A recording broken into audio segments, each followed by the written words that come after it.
Hello दोस्तों। चलिए आज की तारीख है 11 नवंबर 2025 और आज दैनिक जागरण के न्यूज़पेपर में भूटान को चीनी चंगुल से बचाने की चुनौती एक आर्टिकल है। तो इस आर्टिकल को हम लोग शुरू करते हैं। चलिए एक प्रश्न के आधार पर इसको हम लोग पढ़ते हैं। तो चलिए, तो प्रश्न इस रूप में है कि भारत और भूटान के संबंधों को स्पष्ट करते हुए बताएं कि भूटान भारत के लिए किस प्रकार महत्वपूर्ण है। चीन को लेकर इसके क्या चुनौतियां हैं और इसके क्या समाधान है, बताना है। तो चलिए शुरू करते हैं। तो दोस्तों, अभी हाल ही में माननीय प्रधानमंत्री जी जो हैं हमारे देश के, श्री नरेंद्र मोदी जी, अभी भूटान में गए हुए हैं। वहाँ के जो पूर्व राजा हैं, जिनका नाम है जिग्मे सिंघे वांगचुक, ठीक है। तो इन्हीं के 17वें जन्म दिवस के अवसर पर वो वहाँ पहुँचे हुए हैं। और दोनों के बीच में अब हम लोग देखें तो कुछ पृष्ठभूमि आइए देखते हैं कि दोनों के बीच में संबंधों का क्या पृष्ठभूमि रहा है। तो देखिए, भारत और भूटान संबंधों की पृष्ठभूमि। तो देखिए, भारत और भूटान के संबंध ऐतिहासिक, सांस्कृतिक और धार्मिक, भूराजनीतिक रूप से अत्यंत गहरे रहे हैं, ठीक है। देखिए, और अगर हम बात करें ऐतिहासिक में, तो 1949 में दोनों देशों के बीच में एक मैत्री संधि हुई थी, जिसको मित्रता संधि भी कहा जाता है, या इसको अंग्रेजी में ट्रीटी ऑफ फ्रेंडशिप कहा जाता है, ठीक है।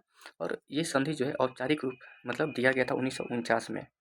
और इसी संधि के तहत अगर देखा जाए तो दोनों देशों के बीच में शांति, स्थिरता और सहयोग, सीमा सुरक्षा और आर्थिक विकास के लिए दीर्घकालिक ढांचा प्रदान किया गया था 1949 के संधि के तहत। लेकिन इसको 2007 में फिर से संशोधन किया गया इसमें, और भूटान को अपनी विदेश नीति में अधिक स्वतंत्रता दी गई, लेकिन भारत के साथ आपसी सुरक्षा सहयोग का प्रावधान बना रहा। देखिए, 2007 में जो संशोधन हुआ, तो 1949 वाले जो संधि थी उसमें भूटान की विदेश नीति में भारत के मार्गदर्शक शब्द का प्रयोग किया। भारत के मार्गदर्शन वाले प्रावधान थे, यानी कि यहाँ पर देखा जाए तो भारत जो है एक तरह से बड़े भाई की भूमिका कर सकते हैं, मार्गदर्शक कह सकते हैं, या गुरु शिष्य परंपरा जैसी एक स्थिति यहाँ पर देखने को मिलता था। लेकिन जब 2007 की संधि में जब ये संशोधन किया गया इस संधि में, तब यहाँ पर भूटान को भी स्वतंत्रता दी गई, संप्रभुता दी गई, और यहाँ पर जो है संप्रभुता पर आधारित साझेदारी, यानी कि सॉवरेन पार्टनरशिप में ये जो है मार्गदर्शक वाला जो लाइन है, ये संप्रभुता पर आधारित साझेदारी में बदल गया। यानी कि अब हम ये कह सकते हैं कि दोनों देशों के बीच में अब समान स्तर पर सहयोगी हैं दोनों देश, ठीक है। और यहाँ पर अपना तो बड़े भाई की और या गुरु शिष्य की जो है जो जैसे जो स्थिति देखने को मिल रहा था, ये अब नहीं रहेगा, ठीक है। आगे देखा जाए तो ये तो हम लोग देख लिए। आगे देखा जाए तो भारत भूटान का सबसे बड़ा व्यापारिक साझेदार भी और विकास सहयोगी भी है। चलिए आगे देखें तो देखिए, दोनों देशों के बीच में एक सांस्कृतिक और सभ्यतागत जो है संबंध भी रहा है।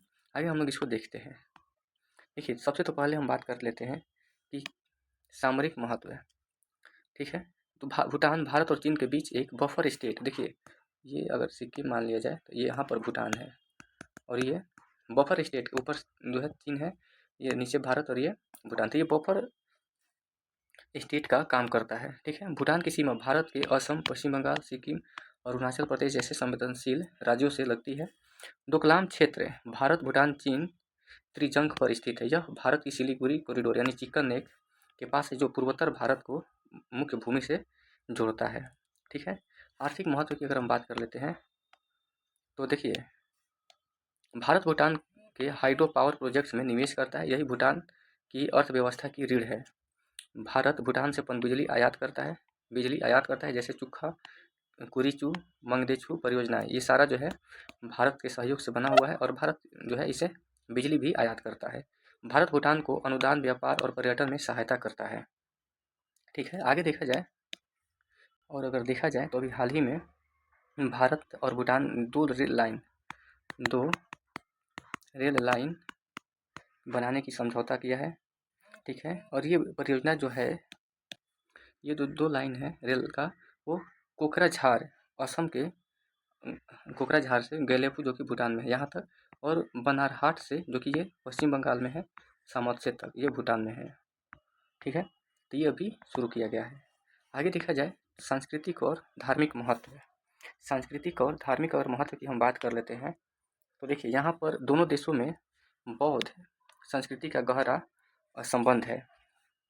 जैसे कि भूटान के साथ भारत का संबंध केवल राजनीतिक नहीं बल्कि जन से जन संपर्क पर आधारित है।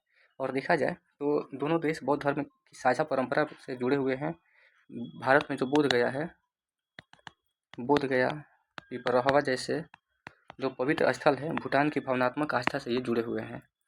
ठीक है, यहाँ पर देखा जाए तो पिपरहवा जो है बुद्ध अवशेष प्रदर्शनी और झाबद्रुंग प्रतिमा पुनर्स्थापना परियोजना ने इन संबंधों को और सशक्त किया है। ठीक है, आगे देखा जाए तो देखिए और भी जैसे भू रणनीतिक से अगर देख लिया जाए तो वो हम लोग देख लिए डोकलाम वाला।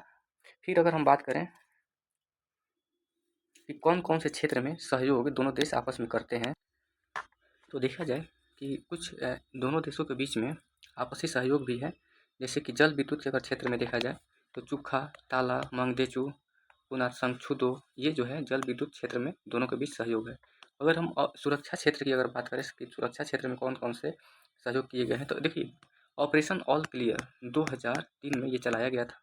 और इस ऑपरेशन के तहत जो है भूटान ने जो भारतीय विद्रोही थे जैसे कि उल्फा और NDFB जैसे जो भी विद्रोही ग्रुप थे उनको भारत के साथ उनको वहाँ से बाहर निकाला और भारत के साथ जो है अभूतपूर्व विश्वास को ये दिखाया था। कनेक्टिविटी के हम बारे में हम लोग बात कर ही लिए कि दो जो है ट्रेन चलाया जा रहा है दोनों देशों के बीच में।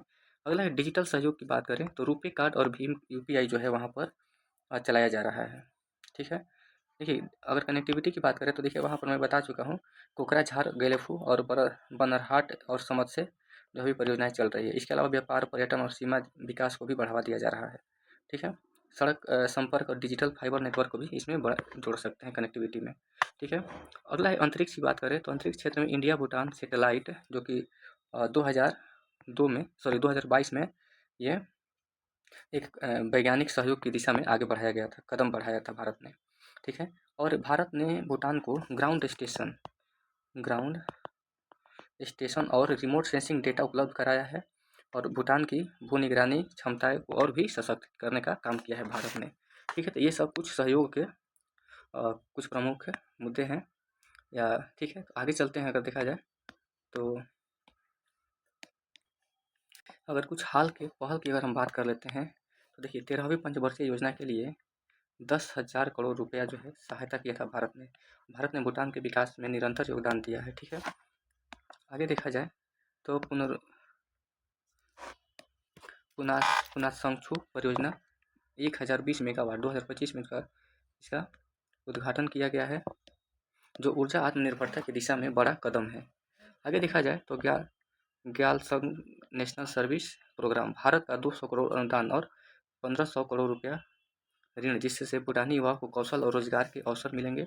अगला है कि Indo Bhutan renewable energy round table 2024 सौर, हाइड्रोजन और निजी ऊर्जा निवेश में सहयोग को बढ़ावा दिया गया है इसके द्वारा।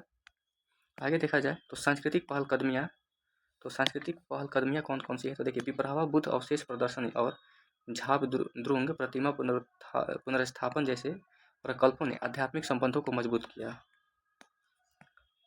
चलिए आगे अगर हम बात करें कि चीन को लेकर कौन कौन सी यहाँ पर चुनौतियाँ हो सकती है, तो देखिए सबसे तो पहली बात डोकलाम विवाद हुआ था 2017 में और चीन भूटान के डोकलाम क्षेत्र पर जो है दावा कर रहा था, लेकिन 2007 में भारत ने भूटान के समर्थन में हस्तक्षेप किया और भारत और चीन के बीच में विवाद हुआ, लेकिन ये तनाव भी खत्म हो गया।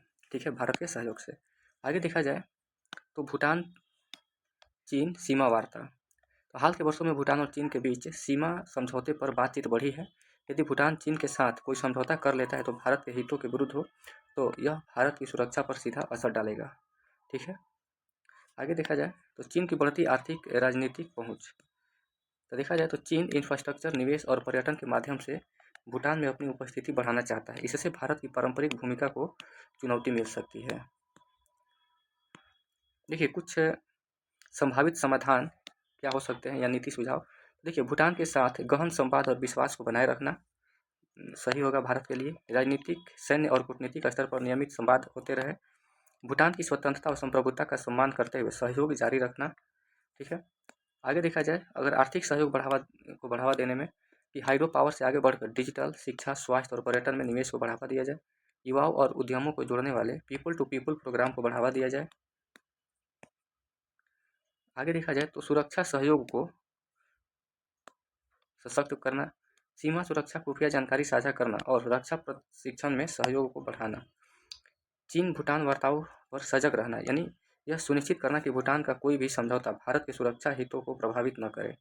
भारत को भूटान के लिए विश्वसनीय और संवेदनशील साझेदार बने रहना चाहिए, दबाव डालने वाला नहीं, यानी कि गुरु शिष्य परंपरा वाला नहीं, बल्कि समान स्तर का दर्जा इसको दिया जाना चाहिए। अब निष्कर्ष देखा जाए क्या हो सकता है, तो निष्कर्ष यही है कि भारत भूटान के लिए केवल एक पड़ोसी देश नहीं बल्कि रणनीतिक मित्र और सांस्कृतिक सहयोगी है। भारत को चाहिए कि वह भूटान की स्वतंत्रता का सम्मान करते हुए चीन की बढ़ती सक्रियता पर नजर रखे और आपसी विश्वास, विकास और सुरक्षा सहयोग के माध्यम से संबंधों को और मजबूत बनाए। ठीक है, तो ये जो है भारत और भूटान के बीच में एक क्या संबंध है उसको हम लोग देखें और क्या क्या भारत के लिए भूटान किस प्रकार से महत्वपूर्ण है और चीन को लेकर क्या चुनौतियाँ और इसका क्या समाधान हो सकता है। ये एक प्रश्न का हम लोग उत्तर बढ़िया से देखे हैं। बाकी वीडियो को अगर आप लोग लाइक, शेयर और सब्सक्राइब नहीं किए हैं तो सब्सक्राइब ज़रूर कीजिए। बहुत बहुत धन्यवाद।